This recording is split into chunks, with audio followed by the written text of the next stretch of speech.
Isang tao ang napaulat na nasawi, isa ang nawawala habang isa pang mangingisda ang nailigtas matapos lumubog ang kanilang sinasakyang bangka sa karagatan na sakop ng Caramoan, Camarines Sur. Sa panayam ng Bombo Radyo Naga kay Police Captain Jennifer Cristina Galang, Acting Chief of Police ng Caramoan Municipal Police Station, sinabi nito na ang naturang mga mangingisda ay naglayag mula sa San Andres, Catanduanes. Dahil sa malakas na ulan at alon at tumaob ang bangka. Ang nasawi at ang nakaligtas ay kasalukuyang nasa Barangay Gugon, Caramoan, Camarines Sur. Gayunpaman, nananatiling hamon na para sa mga otoridad ang pagsagipa sa survivor at pagkuha sa labi ng biktima dahil sa malakas na alon.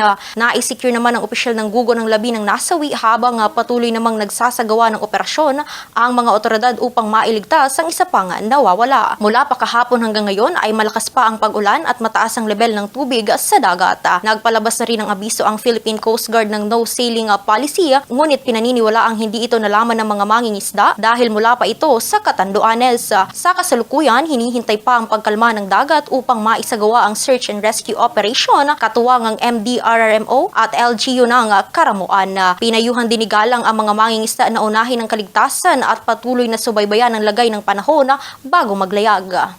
Mga fisherman po ito galing ng Catanduanes, tatlo po sila. Dahil sa lakas ng ulan at ng alon, tumaubo yung kanilang bangka.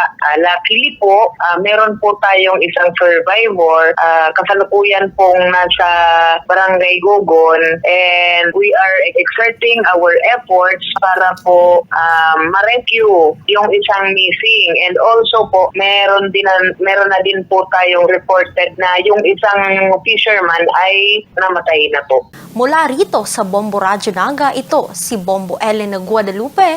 This is Bombo Radyo Philippines, the #1 and most trusted source of news and information. Basta Radyo, Bombo